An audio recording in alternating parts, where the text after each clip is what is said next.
Yo, what's happening everyone? It's me, it's Count, here with an all-new Pokemon Go video. Today I'm going to be talking about Flower Crown Eevee, more specifically all of the backlash behind this research breakthrough. And there's a lot of stuff we gotta talk about regarding the world of Pokemon Go as it currently is right now. So if you end up enjoying this video, hit that like button, subscribe if it's your first time here. Don't forget that little bell as well. Without further ado, let's get right into it.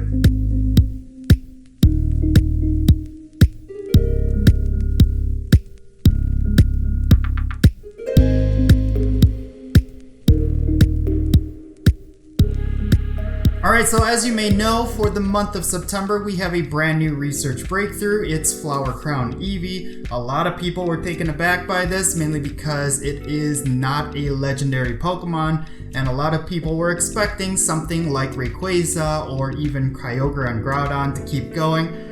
And of course, we ended up getting a regular Pokemon. Now, of course, in the past, this isn't the first time that they've had a non-legendary Pokemon as part of the research breakthrough. In the past, we've had Pokemon like Shedinja be the research breakthrough, so this isn't necessarily a big surprise that Niantic would do this. Every now and then, they do include a non-legendary as part of the research breakthrough. But what's interesting to me is actually the backlash behind this research breakthrough. A lot of people were very unhappy about Flower Crown Eevee, but in my opinion, I think there is a little bit of an excitement that should be happening for Flower Crown Eevee, mainly because it looks like they increased the chance of you getting a shiny, and of course, a lot of people want this particular shiny. This is a very great opportunity for you to pick up a shiny Flower Crown Eevee, so I honestly think you should be excited to some degree. Of course, some players really want legendaries as part of the research breakthrough, and of course the reason for that is because in rural areas it's really difficult to get raid groups going for these legendaries, so their only opportunity at getting legendaries is through these research breakthroughs. So I can understand in that regard like why they are so frustrated about having a non-legendary in a research breakthrough. So the question that I actually want to explore is whether or not Niantic is in touch with their player base, if they understand what a lot of players want when it comes to this game. A lot of that has been put into question lately, especially because a lot of the different changes and quote-unquote improvements that they've been doing to the game are stuff that players didn't necessarily ask for, but there are things that players have been asking for that Niantic seemingly hasn't done. A big point of feedback that players have been giving for a very long time is that they wanted legendary raids extended, specifically level 5 raids. They wanted to have a little bit more time so that they could coordinate, they could see what hatches, especially now because, you know, with legendary raids, as of right now,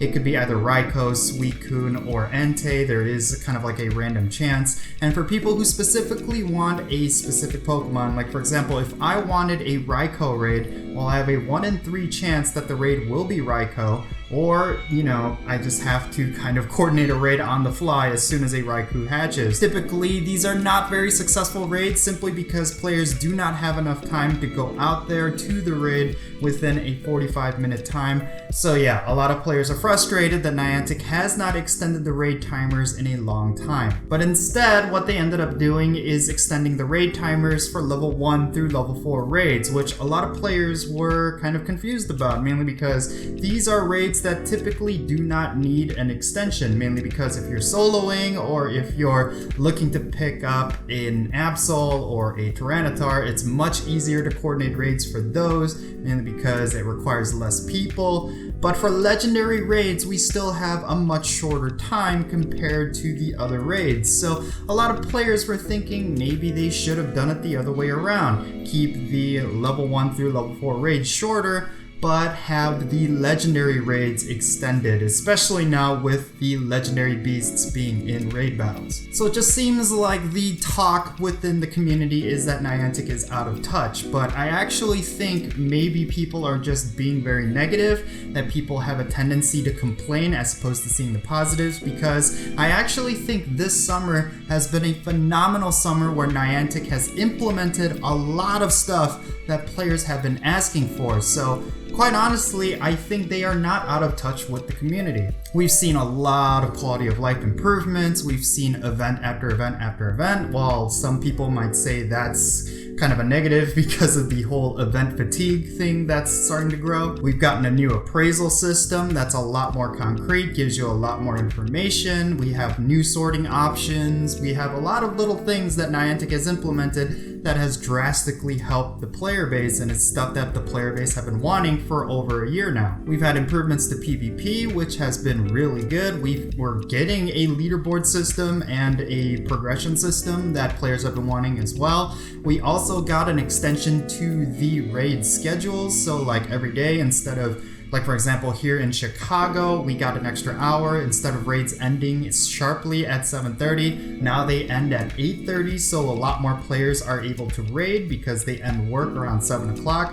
So they've been doing a lot of good things with Pokemon Go, and I feel like the only thing right now is that players are tending to complain more than they're seeing the positives. Like I mentioned before, Flower Crown Eevee is not something you should be complaining about. I mean, you could be complaining about it for a lot of legit reasons, but there's a lot of things to be excited about it as well, especially because with every single mention of this whole Flower Crown Eevee thing, they're constantly saying that you could potentially get a shiny, and when they say that, typically they're increasing the shiny rate of that Pokemon. So for this highly coveted shiny, your chances of getting it are really high right now. And on top of that, it is a research breakthrough, so the IVs do have a potential to be a lot higher. I've already seen a lot of reports of Shundo Flower Crown Eevees, and you know, that's something that I would really like, and this is my best opportunity at getting that. So yeah, there is a lot of backlash right now with Pokemon Go, with Niantic, the way that they're handling the game, and for some of those reasons I can understand, but I really think Niantic is doing a phenomenal job with the game, and I think we need to curb a lot of our complaints and try to see a lot more of the positives, see a lot more of what Niantic is doing. But at the same time, I do not think we should stop providing constructive feedback. As positive as a lot of the changes that they've implemented have been, there's still a lot that they need to do for the game that players have been wanting for a long time. And the only way that they understand that players want this stuff is if we're constantly being vocal about it. So I really think for us to be constructive as opposed to toxic could do a lot for the game, especially because for a lot of people, they are continuing to play this game and very few people are dropping off. They want to see a lot of positive changes for Pokemon Go, and Niantic is definitely capable of bringing those changes. They just need to know what we want for the game. And the best way to do that is to go on their social media, to tweet at them, to Instagram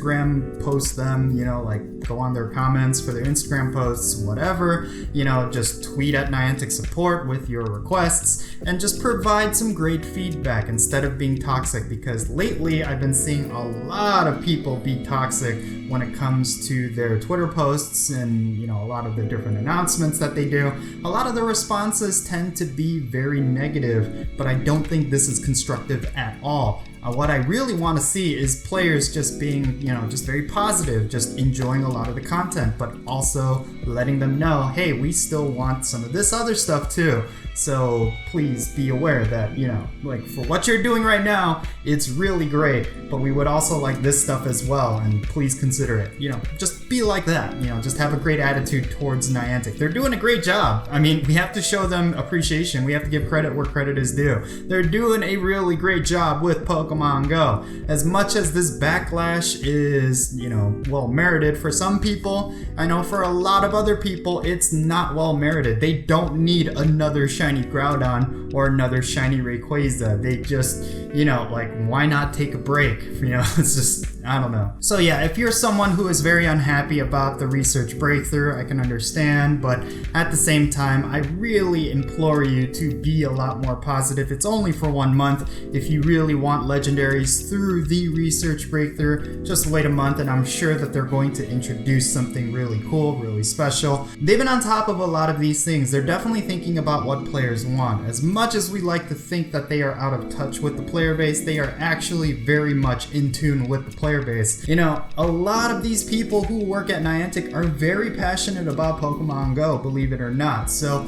for a lot of the feedback that you have, maybe they have the same desires as well. But developing a game does take a lot of time, it does take a lot of resources, and you do not have the capability to implement everything all at once. There is a set schedule to this sort of stuff. So if you want certain changes to Pokemon Go, chances are they are planning to make those changes. They just can't release it just yet.